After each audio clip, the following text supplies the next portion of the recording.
करते हैं आज का विषय भारतीय संविधान की प्रस्तावना। कि भारतीय संविधान की जो प्रस्तावना है उसमें क्या क्या ऐसे प्रावधान दिए गए हैं। तो शुरुआत देखते हैं कि भारतीय संविधान की जो प्रस्तावना है इसको हम उद्देशिका भी कहते हैं। क्या कहते हैं? उद्देशिका। इसको हम क्या कहते हैं? उद्देशिका भी कहते हैं। इसको उद्देशिका क्यों कहा जाता है? क्योंकि जब संविधान सभा की तृतीय बैठक चल रही थी, तृतीय बैठक 13 दिसंबर 1946 को, तो उस बैठक में पंडित जवाहरलाल नेहरू ने एक उद्देश्य का प्रस्ताव रखा जो 22 जनवरी 1947 को सर्वसम्मति से पास हुआ।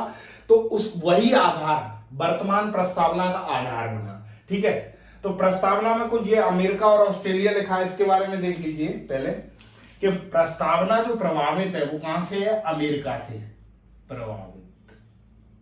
ठीक है, और प्रस्तावना की जो भाषा है वो कहां से है? ऑस्ट्रेलिया से।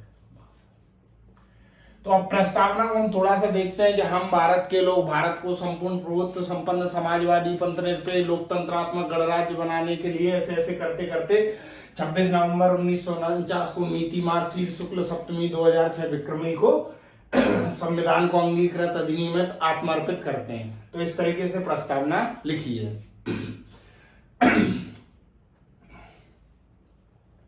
इसके बाद हम देखते हैं, अब बात आती है कि प्रस्तावना में सबसे पहले स्रोत।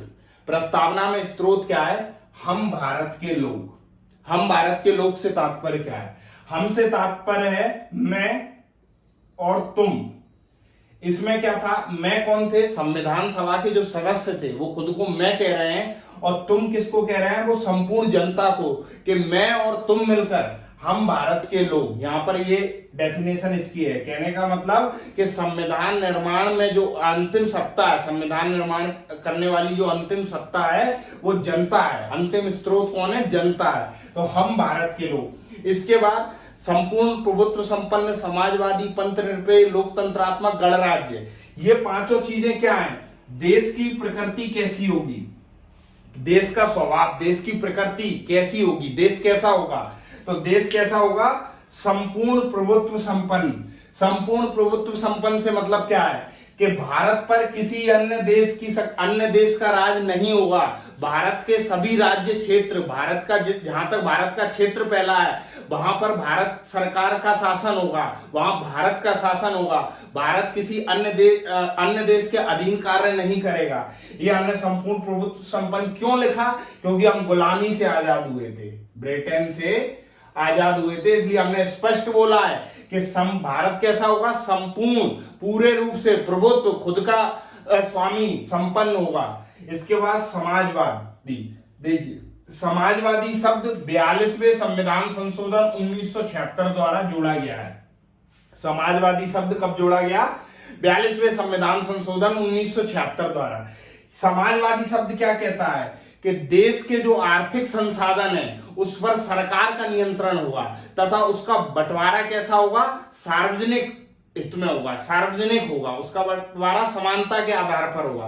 भारत में जो समाजवाद है वहां पर क्या कहा है? कि आर्थिक संसाधनों पर तो सरकार का नियंत्रण होगा, लेकिन जो बंटवारा होगा वो जरूरत के हिसाब से होगा। किसके हिसाब से? जरूरत के हिसाब से। जैसे कि एक बीपीएल कार्ड धारी को गेहूं की जरूरत है पर अंबानी को नहीं है, समझ रहे हो? तो यहां पर समाजवादी में क्या कर दिया? जरूरत के हिसाब से बंटवारा होगा। इसके बाद पंथ निरपेक्ष। पंथ निरपेक्ष का मतलब क्या है? कि भारत सभी धर्मों का आदर करेगा। भारत क्या करेगा? सभी धर्मों का आदर करेगा, और भारत किसी भी धर्म को नहीं मानेगा। कहने का मतलब कि भारत जो है, भारत सभी जितने भी भारत में धर्म है उन सभी धर्मों का आदर करेगा, लेकिन किसी भी धर्म को मानेगा नहीं। मतलब किसी भी धर्म को भारत नहीं मानेगा। भारत सभी धर्मों का आदर करेगा, लेकिन भारत का कोई धर्म नहीं होगा। ठीक है, इसके बाद लोकतंत्रात्मक। लोकतंत्रात्मक का मतलब होता है कि जहां देश का शासनाध्यक्ष, शासनाध्यक्ष से मतलब जहां देश का शासन किसमें निहित हो? जनता में निहित हो। वहां पर कैसा शासन हो? जनता का शासन हो। तो इसको कहा गया लोकतंत्रात्मक। इसके बाद गणराज्य। जहां देश का सर्वोच्च पद, जहां देश का सर्वोच्च पद, जो देश है इस देश का जो सर्वोच्च पद है ये वंशानुगत नहीं होगा, वंशानुगत नहीं होगा, इसका निर्वाचन होगा। जैसे कि भारत में राष्ट्रपति, यहाँ पर भारत में राष्ट्रपति, इसका एग्जाम्पल समझते चलिए तो और अच्छे से होगा। लोकतंत्रात्मक का उदाहरण है प्रधानमंत्री, ठीक है। पंथ निरपेक्ष भारत में धार्मिक स्वतंत्रता के अधिकार में दिया गया है, ठीक है। इस तरीके से अब क्वेश्चन जो वनडे एग्जाम में आता है वो कैसे आता है कि प्रस्तावना में कितने प्रकार का न्याय है, तो प्रस्तावना में 3 प्रकार का न्याय है साहब। कितने प्रकार का न्याय है? 3 प्रकार का। कौन कौन सा न्याय है? सामाजिक न्याय, आर्थिक न्याय और राजनीतिक न्याय। कौन कौन सा न्याय? सामाजिक न्याय, आर्थिक न्याय और राजनीतिक न्याय। सामाजिक न्याय से तात्पर्य क्या है कि भारत देश में किसी भी व्यक्ति को धर्म, जाति, लिंग, जन्म स्थान या समुदाय के आधार पर विभेद नहीं किया जा सकता, मतलब उसके साथ असमानता नहीं की जा सकती। हम ये बोल सकते हैं कि धर्म, जाति, लिंग, समुदाय आदि के आधार पर विभेद नहीं किया जा सकता। दूसरा, आर्थिक न्याय से मतलब गरीब और अमीर में भारत में कोई अंतर नहीं किया जाएगा कि गरीब को कुछ कम अधिकार दिए जाएंगे या अमीर को कुछ ज्यादा अधिकार दिए जाएंगे। तीसरा, राजनीतिक, किसी भी व्यक्ति को राजनीति में हिस्सा लेने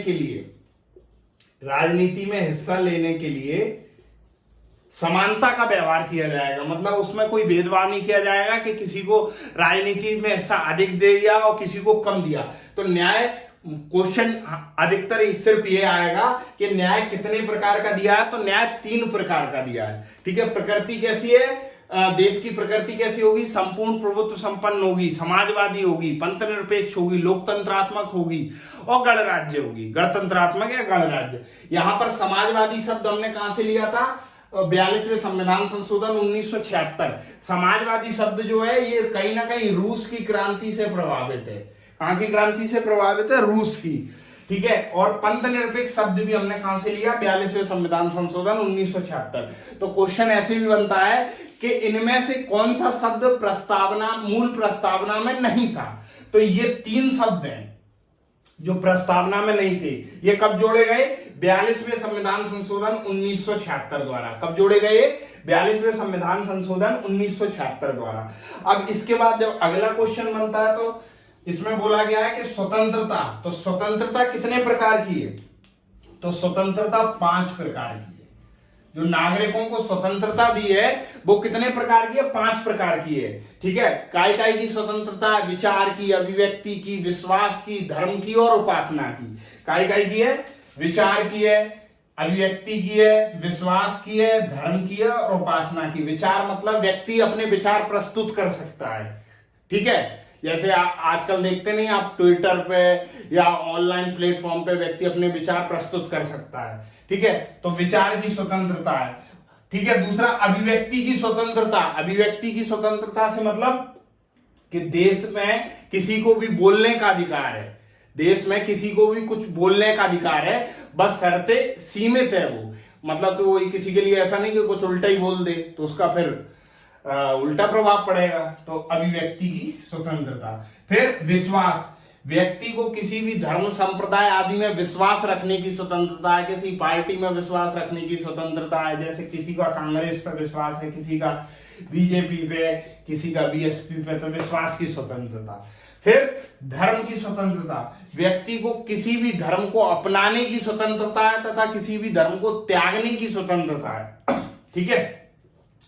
किसी भी धर्म को अगर व्यक्ति चाहे, भारत का नागरिक चाहे तो किसी भी धर्म को अपना सकता है और किसी भी धर्म को त्याग सकता है। इसके बाद उपासना, व्यक्ति को किसी भी संप्रदाय में उपासना करने की स्वतंत्रता है, किसी भी संप्रदाय में उपासना करने की स्वतंत्रता है। उसको इस अधिकार से कोई उससे यह अधिकार छीना नहीं जा सकता, ठीक है। अब इसके बाद आता है अगला, समता, प्रतिष्ठा और अवसर की समता। प्रतिष्ठा और अवसर की समता से मतलब कि जब तक सभी को समानता के अवसर प्राप्त नहीं होंगे तब तक भारत का कल्याण संभव ही नहीं है। भारत में असमानता बढ़ जाएगी, इसलिए सभी को प्रतिष्ठा और अवसर की समानता दी गई। इसके साथ और चीजें हैं। राष्ट्र की एकता, अखंडता सुनिश्चित करने वाली बंधुता बढ़ाने के लिए, ठीक है। तो देखिए, राष्ट्र की एकता और अखंडता ये भी प्रस्तावना का हिस्सा है। अखंडता शब्द एकता के साथ 1976 में जोड़ा गया है। एकता और अखंडता देखिए, एकता और अखंडता बढ़ाने वाली बंधुता, यहां पर क्या कहते हैं कि अगर भारत के प्रत्येक नागरिक का स्वयं का हित हो जाएगा तो कहीं ना कहीं देश की एकता और अखंडता खंडित हो सकती है। इसलिए यह प्रावधान दिया गया कि देश की एकता और अखंडता बढ़ाने के लिए, एकता और अखंडता बढ़ाने वाली बंधुता बढ़ाने के लिए। ठीक है, तो इस तरीके से हम देखते हैं। इसके बाद अब आता है कि संविधान अधिनियमित, आत्मार्पित और अंगीकृत कब होता है, यानी पारित 26 नवंबर 1949। 26 नवंबर 1949 को यह प्रस्तावना कहती है। तो इस तरीके से हम देखते हैं कि प्रस्तावना का स्रोत क्या, हम भारत के लोग। देश की प्रकृति कैसी है, देश की प्रकृति है संपूर्ण प्रभुत्व संपन्न, समाजवादी, पंथ निरपेक्ष, लोकतंत्रात्मक गणराज्य।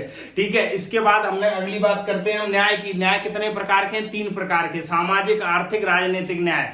ठीक है, इसके बाद स्वतंत्रता कितने प्रकार की है, विचार, अभिव्यक्ति, विश्वास, धर्म और उपासना की स्वतंत्रता। फिर उसके बाद समता, समता कितनी, प्रतिष्ठा और अवसर की समता।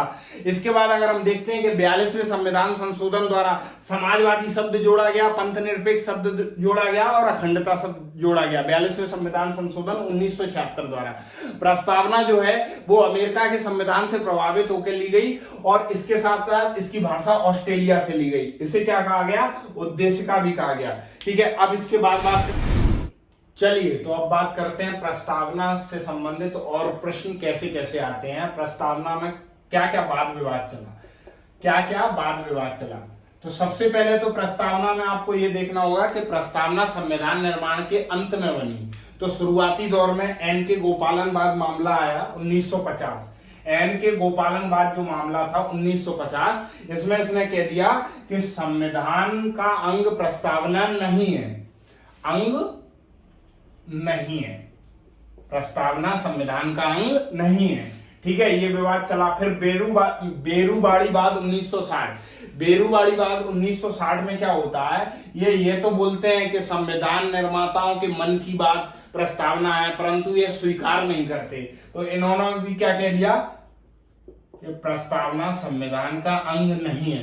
फिर गोलकनाथ बनाम पंजाब 1967, ये भी इसी तरीके से बोलते हैं कि प्रस्तावना भारतीय संविधान निर्माताओं के मन की बात है, उसमें देश की स्थिति के बारे में बताया गया है, परंतु ये भी प्रस्तावना को संविधान का अंग स्वीकार नहीं करते हैं। ठीक है, इसके बाद बात आती है केशवानंद भारती बनाम केरल राज्य। केशवानंद भारती बनाम केरल राज्य में सुप्रीम कोर्ट ये निर्णय लेता है, 1973 का है, केशवानंद भारती है, कि संविधान प्रस्तावना का अभिन्न अंग है। प्रस्तावना संविधान का अभिन्न अंग है, प्रस्तावना संविधान का भाग है। ठीक है, इसमें परिवर्तन किया जा सकता है, इसमें संशोधन किया जा सकता है, लेकिन संशोधन कैसा होगा कि इसके मूल ढांचे की प्रकृति नहीं बदली जाएगी। मूल ढांचा मतलब कि अब लोकतंत्रात्मक ही बदल दिए, गणराज्य बदल दिए, तो फिर क्या होगा, दिक्कत आ जाएगी, एकता अखंडता नहीं बदली जाएगी, तो मूल ढांचा। तो केशवानंद भारती क्या कहते हैं, केशवानंद भारती मामले में 1973 में यह संविधान का अंग है। फिर इसके बाद एसआर बॉम्बई बनाम भारत संघ। एसआर बॉम्बई बनाम भारत संघ 1994, ये भी बोलते हैं कि प्रस्तावना संविधान का अंग है। इसके बाद एलआईसी मामला जो 1995 का आता है, इसमें भी प्रस्तावना को आंतरिक हिस्सा कहा गया है, संविधान का आंतरिक हिस्सा। अब यहां पर नोट करने वाली बात है कि क्वेश्चन कैसे आएगा, इन चारों में से कोई भी एक ऑप्शन होगा और ये कहा जाएगा कि प्रस्तावना से संबंधित इनमें से कौन सा विवाद नहीं है। तो आपको ये 6 विवाद याद रखने हैं। एन के गोपालनवाद 1950, बेड़ूवादी 1960, गोलकनाथ पंजाब 1967, केशवानंद भारती 1973, एसआर बॉम्बई बनाम भारत संघ 1994 और एलआईसी मामला 1995। इस तरीके से ये तीनों शुरुआत के जो रहते हैं ये अंग नहीं मानते हैं, और फिर केशवानंद भारती से अंग माना जाता है 73, फिर 94 में भी और 95 में। इसके साथ साथ आप एक पॉइंट इसमें और याद रखिएगा यहां पर कि प्रस्तावना को पवित्र दस्तावेज, प्रस्तावना को पवित्र दस्तावेज बी आर अम्बेडकर साहब ने कहा है, बी आर अम्बेडकर प्रस्तावना को पवित्र दस्तावेज किसने कहा? भीमराव अम्बेडकर साहब ने। तथा प्रस्तावना को जन्म कुंडली, संविधान की जन्म कुंडली के.एम. मुंशी ने कहा है। तो इस तरीके से हम प्रस्तावना की संपूर्ण जानकारी के साथ इस प्रस्तावना के टॉपिक को यहां खत्म करते हैं।